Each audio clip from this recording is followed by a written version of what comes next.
My name's Tiffany. I'm 37. My husband Joseph and I have been married for 15 years. We have 2 boys aged 13 and 10. Joseph's family runs their own business, a house cleaning service started by his grandfather. All the employees there are kind-hearted.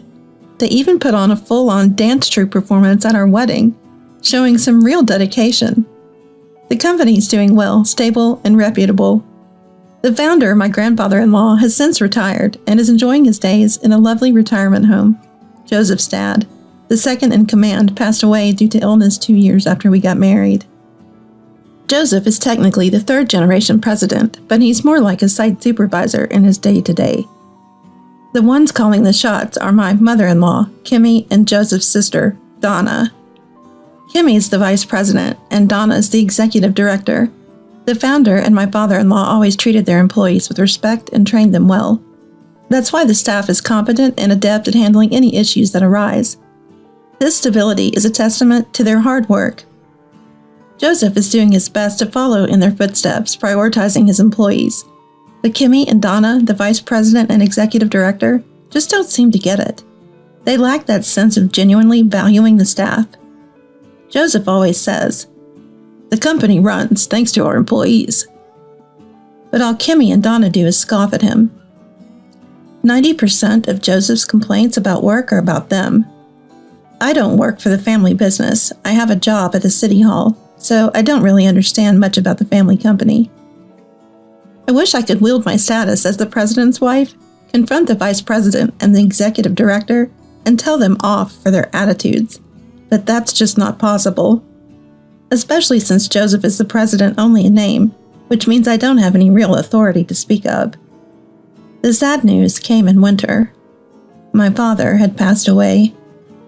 We found out about his illness in the summer. He was hospitalized at the end of autumn for treatment, but he didn't make it to the new year. I returned to my family home with my son Daniel and the others. My husband would follow later, running behind. "Why isn't Dad coming with us?" "His work's swamped during winter. He'll come afterward, don't worry." His family's business is booked solid with cleaning jobs, yet he'd make it somehow. Said he'd find a way. The boys seemed anxious. It was their first funeral. My mother, she was the face of the funeral, worn and weary. I stood by her, a heartbroken daughter, planning the ceremony, waiting for my husband's arrival. I was hurting, anxious, in need of support myself. I tried to look away from the coffin holding my father as much as possible, keeping busy for caring for Mom and the boys. That's how I was coping. My husband arrived the night before the funeral, straight from work in his work clothes. He apologized the moment he stepped in. "Sorry I'm late." "No, it's all right. You must be tired. Thanks for making it during such a busy time." "Can I pay my respects to your father?" "Yes, this way." He closed his eyes, praying earnestly to my father. Seeing him, tears just wouldn't stop. It was a relief, too, I think. That made me cry out loud, despite my age. He wrapped his arms around me gently. Then came the funeral day. The presence of my husband calmed the boys down a bit. Mother was still visibly drained, but she held on till the end. After everything, one of the boys remarked, "Strange, Grandma and Aunt Donna didn't show up, did they?" "It's a busy season. Maybe they are working hard, so Dad could be here with us." We'd stay a few more days, but my husband had to return to work the next day. "Joseph, give my regards to Kimmy and Donna." "Sure, but if they couldn't make it, they could have at least called me," he said, frustration clear in his voice.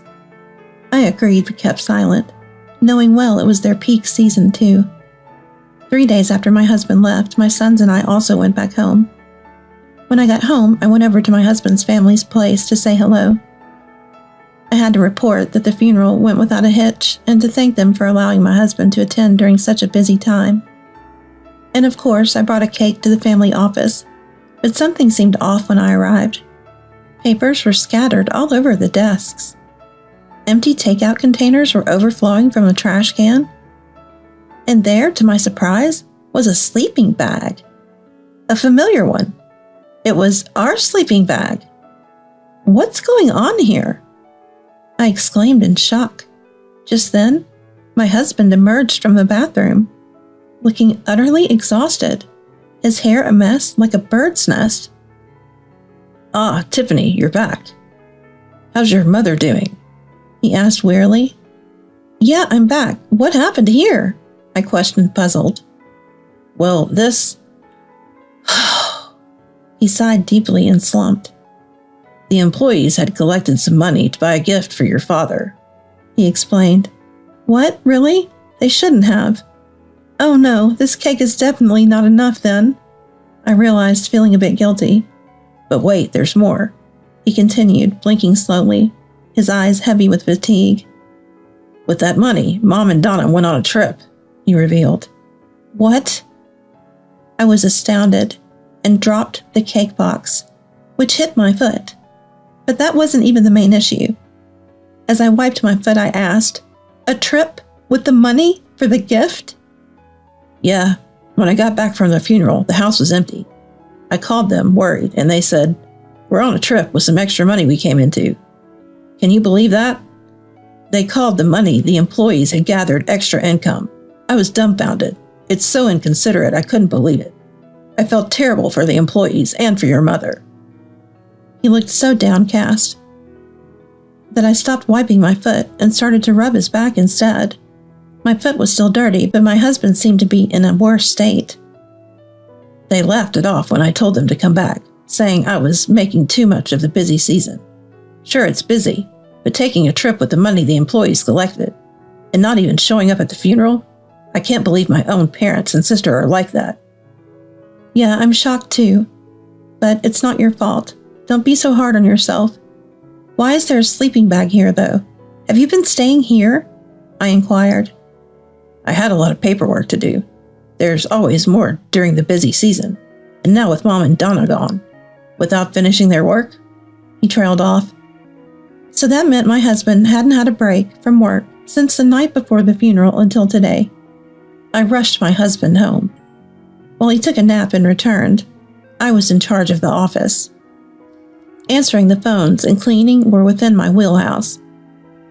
Cleaning the office, I felt my anger rising. I was too shocked to be angry when I first heard my husband's story. Kimmy and Donna had disregarded their own father. They scoffed at his advice, mocked the employees' feelings, and on top of that, they were careless and irresponsible at work. I couldn't forgive such a pileup of unpleasantness. Just because I'm the wife of a normal president doesn't mean I should step back. I'll give Kimmy and Donna a piece of my mind when they return. My husband looked better after some sleep at home. That was a relief. While I was updating him on the phone calls received during his absence, a taxi stopped in front of the office. Out stepped Kimmy and Donna. "We're back. Oh, Tiffany, is the funeral over? We got the gift money. Here's a souvenir for you." I was taken aback by Kimmy's words. They got the gift money? Unaware of my grimace, Kimmy pushed the souvenir towel into my hands. "Mom, hold this. Joseph, help Mom with the luggage." Donna was acting too normal. They had been on a trip, hadn't they? Taking the gift money? Abandoning work during the busy season? What are you thinking? A whole mess of insensitivity. "Mom, Donna, I told you to cut the trip short and come back. It's crazy to take a trip with the gift money." "What? Are we still talking about that?" Kimmy twisted her face in displeasure. "The money from our employees is originally the company's money, right? It returned to us from the employees. There's no problem using it." "What? How does that make any sense?" "The money wasn't given to you, Mom. It was collected for Tiffany's father by everyone." "Exactly." "Huh?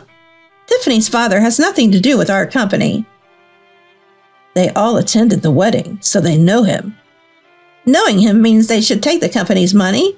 That's like being parasites." "They gallivant around with the benevolence of others and call people parasites? I can't stand it anymore. What do you mean by parasites?" "Huh? Are you mad? Why?" "Why? Well, look, Tiffany, that's our money, so it's up to us to decide whether to give it to someone else or not. Understand? Huh? Kimmy and Donna seem completely unapologetic. Their faces say they don't understand why I'm angry. I'm the one confused by what Kimmy and Donna are saying. More than a lack of appreciation for their employees, these two lack common sense. It's like talking to aliens. It sends chills down my spine, how they've managed to run a business up until now. What should I do? Is there nothing to be done? But I refuse to suffer in silence. As I ponder what to do, my husband takes a deep breath as if he's made up his mind and begins to speak. Mom, Donna, I can't do this anymore. I can't trust you two. If I stay any closer, I fear I'll end up despising you. So I'm leaving the company. What are you talking about? You can't do that. This company has been handed down through our family. Our grandchild will take over, so you can't quit. Tiffany, you'd be troubled if Joseph quit his job, wouldn't you? Our child's future is already decided for them. If my children choose that path for themselves, that's fine, but I hate having it decided for them without their input. And my husband, it must be torture to continue working with someone you can't trust, especially if it's family. I can't say there aren't worries like, what will we do, or what about the income? But more than that, it's harder for both my husband and me to keep struggling here unnecessarily. No, it won't be a problem. My firm reply left Kimmy and Donna with their eyes wide open. They were surprised at our decision, but they didn't offer a single word of apology. It's infuriating, but it also gave me a sense of closure. I'll become the breadwinner instead of my husband. My husband, having left his family's company, started his own. Using the knowledge he had accumulated from years of work, he started a house cleaning business. The first year was tough, but his meticulous work and consistent effort paid off, and the business's reputation grew, leading to increased performance. By the second year, we had reservations nearly every day, and by the third year, we were hiring employees. By the fourth year of starting the business, my time as the main earner came to an end. Everything was going smoothly. Our children looked up to their father with respect.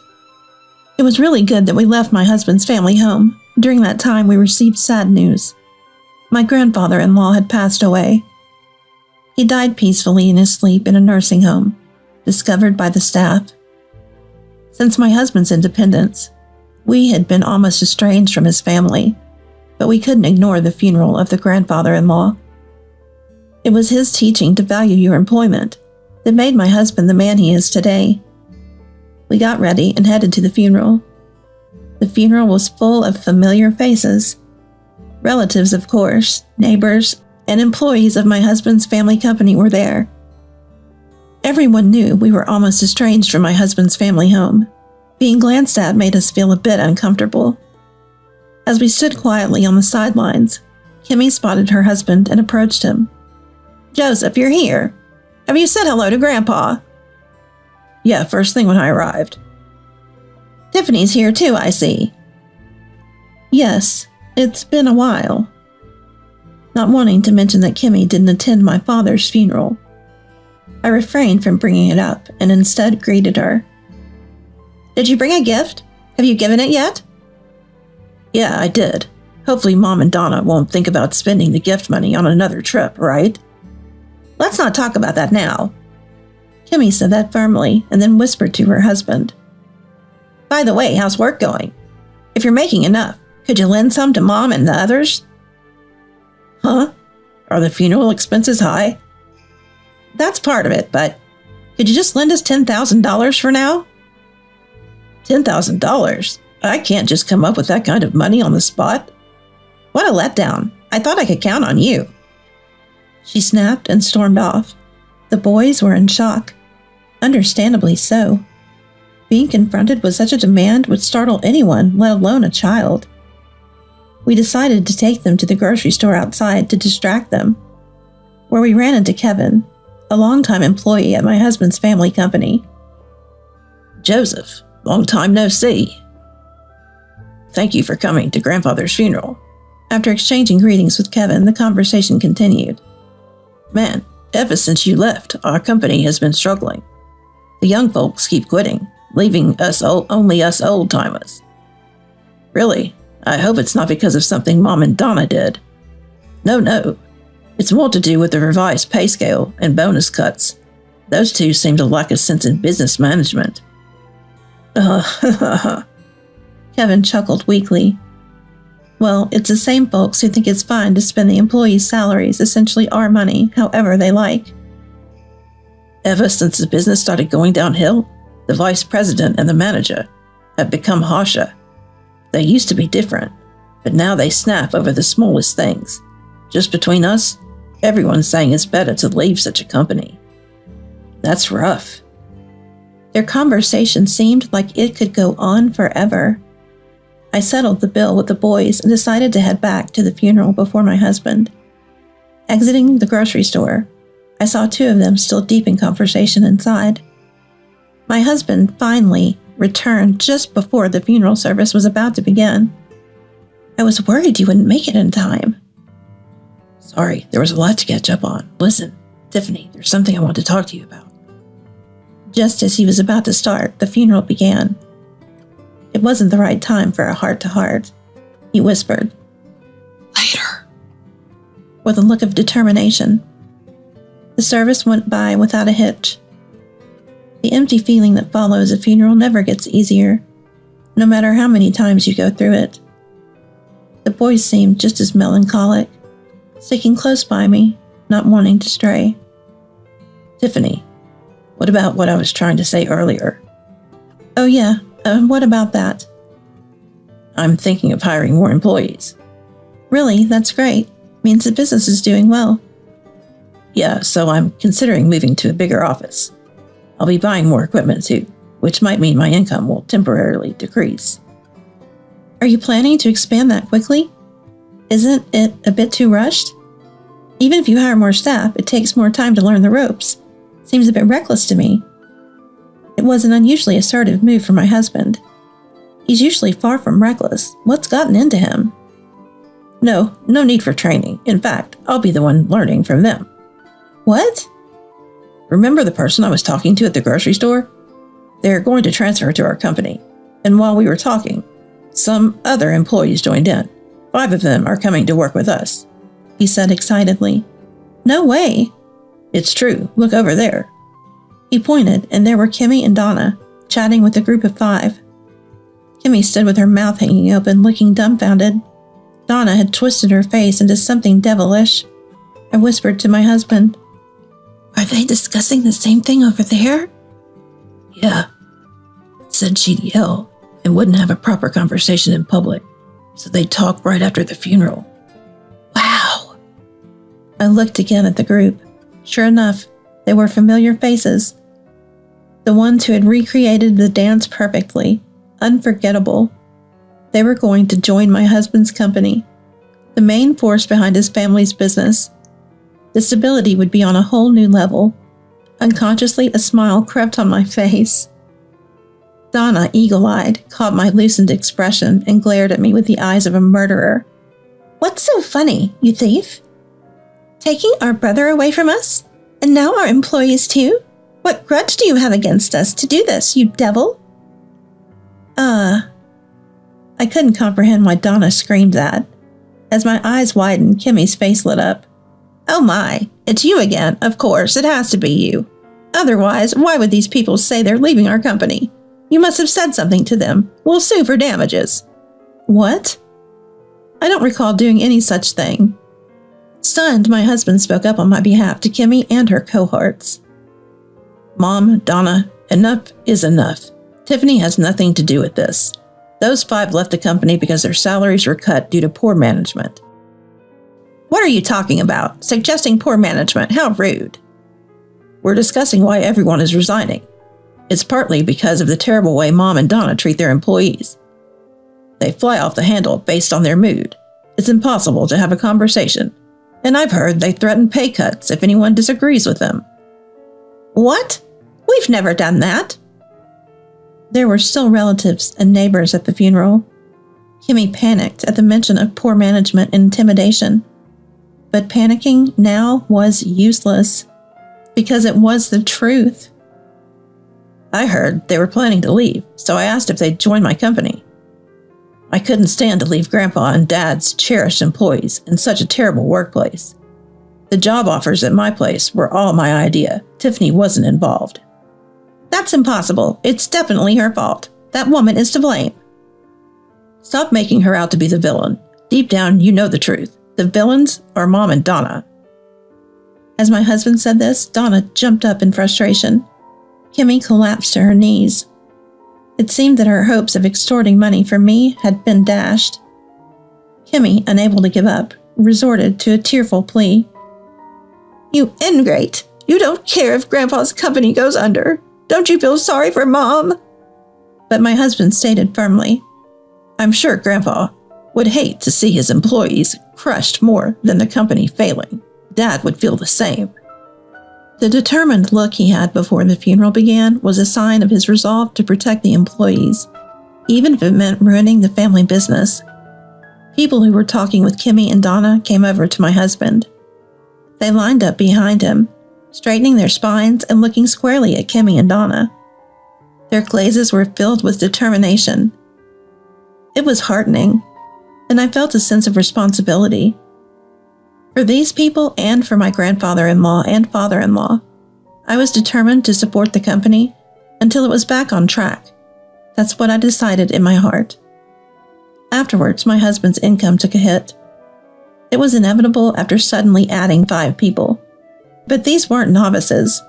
They were seasoned veterans, reliable and battle-hardened. With these immediate assets, my husband's company grew rapidly. 6 months after hiring the 5, my husband's income was back. And hearing the rumors, employees and former employees of my husband's family's business began to flock to him. Now my husband's company boasts 3 stores. On the other hand, his family's business closed down. Kim and Donna just didn't have the knack for management. They took their seats for granted, never bothered to learn, and were quite reckless with money. When my husband, who had been their restraint, left the company, the management quickly deteriorated. 3 years after his departure, the business was beyond saving. The resignation of a key employee dealt the final blow, and the business was driven to closure. There was significant debt, but that was somehow managed by selling off the family company building and assets. Kimmy and Donna now rent a small apartment together and make ends meet with part-time jobs. It seems they've finally realized that a paycheck isn't something that comes from owning a company. My husband's company is planning to open its 4th store. He's expanding the business smoothly. It seems that the sense for business that Kimmy and Donna lacked, my husband had all along. When I mentioned this, he humbly said, "It's not me. It's all thanks to the employees." I reflected on that. I almost forgot what's truly important. Speaking of reflection, I still regret exposing our sons to that ugly scene at the funeral. However, they remember their father's impressive demeanor more than the petty adult quarrels. They hope to work with Dad in the future. If that's what my children desire of their own volition, I want to support them. I'd be happy if the company my husband started continues to thrive through the 2nd and 3rd generations. Can I help out Dad's company during spring break? Sure, after you start high school. My husband smiled with a mix of joy and embarrassment.